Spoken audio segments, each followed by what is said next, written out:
Thanks for staying with us. We're talking about a serious subject now. Alzheimer's disease wreaks emotional havoc on patients by robbing them of their memories, their dignity, and ultimately their lives.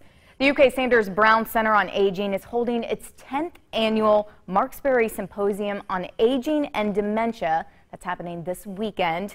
Community Program Coordinator Hardin Stevens joins us by phone with all the details. Welcome to the show.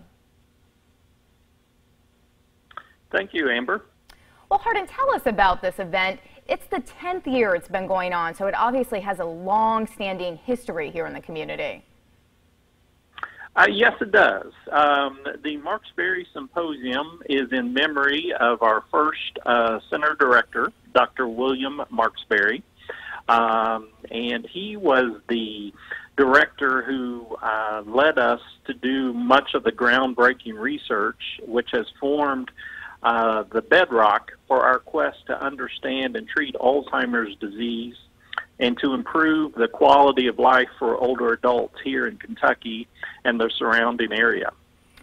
So I read somewhere online, and tell me if this is right or not, that Alzheimer's is the 6th leading cause of death here in the United States. Is that true? Yes, it is. In fact, it has a mortality rate higher or combined than prostate and breast cancer. It kills more people than those two cancers, but yet I think, you know, everybody can identify with the education and awareness around those two cancers. So that is one of the goals of the Sanders Brown Center on Aging, is to raise that awareness regarding Alzheimer's disease, dementia, and just lifelong brain health practices. Absolutely, and it's something that probably affects so many people here in the States. A lot of people have so many questions because it's one of those diseases that doesn't seem to have as clear-cut answers as a lot of the cancers and the other illnesses going around. What can attendees expect this year? You're inviting the community to join in, and is it going to be different from those 10 past years? Well, yes, in the fact that it will be like everything this year in 2020, it will be virtual.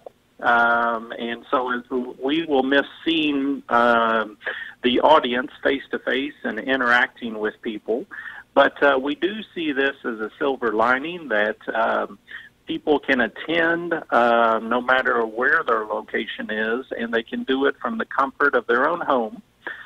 It will be held virtually this year, so you don't have to deal with getting up early on a Saturday morning and coming down to the Lexington Convention Center as we have held it there in past years.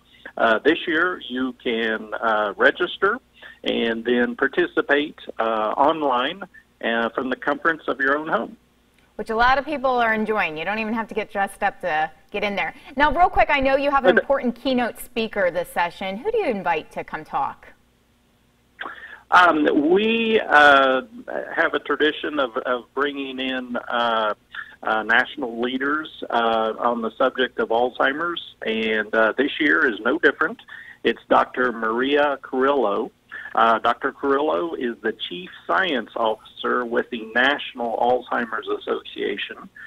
Their offices are in Chicago, and she leads and directs much of the research that the Alzheimer's Association does nationally and internationally. So we are very excited to have her with us. But then we also have our own faculty and researchers in their own right who are national leaders. And we're going to have Dr. Daniela Moga, who is with the UK College of Pharmacy and Sanders Brown. She's going to be speaking on medications and how medications interact with the older bodies. And then we're also having Dr. Pete Nelson, who is with Sanders Brown, who discovered a new form of dementia in 2019. And then we always close with a panel of Sanders Brown researchers and also our keynote speaker, and that's where we take questions from the audience. Well, it's definitely a great program that you've put together. The community is very, very lucky to have this, and of course, information is all on your screen. We appreciate you taking the time to talk with us today. Well, thank you for your time and helping us to get the word out. Yes, have a great one. And everyone stay with us. More news at noon after the break.